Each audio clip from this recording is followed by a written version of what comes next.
Hello everyone. So my name is Satyam Raha, and in this video today I'll be talking about the association rule generation uh, in data mining. So you see, what is association rule generation? What is it about? So let's say you are going to say a mega mall, let's say Big Bazaar. Now, or in Amazon maybe you are trying to buy something. What you see is if you buy something, you get a offer, right? Let's say I buy a laptop, and if I do not need an antivirus also, but there is an offer, let's say with the laptop, if I buy the antivirus also, I'll get a discount maybe, or there is a combo pack, right? Keyboard and mouse, likewise. So how do you think the decision makers of the business actually comes up with these ideas? Uh, these are all about insights, right?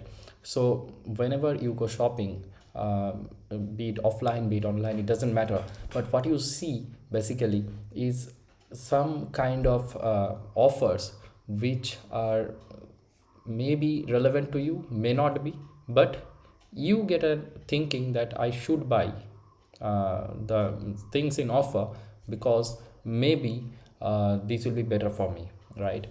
Now how do you think they understand, or they like combine all those things?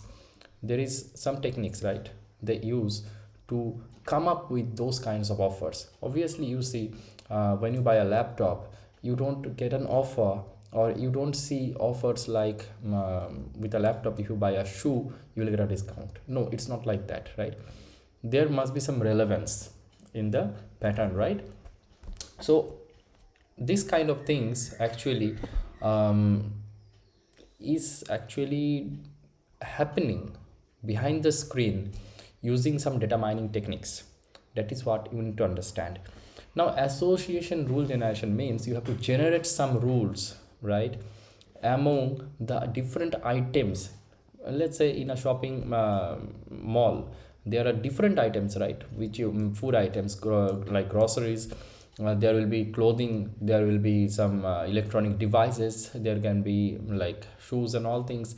So you need to find some association rules between the items or among the items, so that you get a probability, or you get a insight, that if the customer buys one thing, what is the other things, or what are the other things which I should, as a business decision maker, uh, combine or give an offer with, so that the customer buys it. For example, you see in we can see it, I think many of you have seen in pantaloons. What happens is, if like you have bought like something for 5,000, maybe if your bill is above 5,000, what they do is they give an offer, right? They, you can buy, you can get a bed sheet, or you can get a trolley with a very less price than the original price, right? So how do you think they come up with those ideas? They have seen these things actually is very helpful from the insights they get. Okay, and how do they get the insights?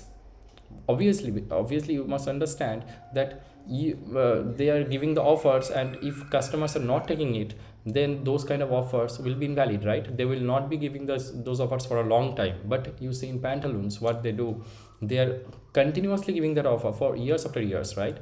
And so what do you think, what do the customers do? They actually buy, or they actually fall into those traps. I should say traps, because not everyone who goes to pantaloons, they need a trolley, right? Or they need a bed sheet when they are going to buy some shirts or pants or whatever it is. So the thing is that if you get those insights, what happens is you give such kind of offers, so that the customers are actually forced to buy the things, right? So that is why you need to understand what kind of offers should I give as a business decision maker, in order to give those kind of offer which will be relevant, right? which will be relevant to the customers, I must generate some rules, or I must find out something which gives me the tools to find some association between the different items. Okay, that is very important. Just like the example of a laptop and the antivirus. Okay, there is relevance because most of the people actually buy antivirus with the laptop. Okay, and the customers the business decision makers, they have seen this, that most of the customers who buys laptop, they also buy an antivirus, or most of the people who needs a keyboard, they also take a mouse, right, along with it. They buy it differently. But what if we give a combo offer, so the more customers will be attracted to it, right? And it happens, actually it happens. Although I do not need a mouse maybe, but if I get a keyboard and a mouse, I will go for it normally, right? So that's how what happens. They will decrease the price, the total combo price, by a little, but it will be sold very fast. And these are the insights which are very important in order to make a business. So you see, when it comes to association rule generation, we have two different steps. Okay, so the first step is to find out the frequent item set. Okay, the frequent item set means what are the set of items which are occurring frequently in different transactions. Okay, let's say in a day in Amazon, maybe 1 million transactions has happened, right? Now within this 1 lakh or 1 million transactions, what are the items that were bought frequently, or what are the set of items that were bought frequently? Maybe with an iPhone, I also buy a charger, right?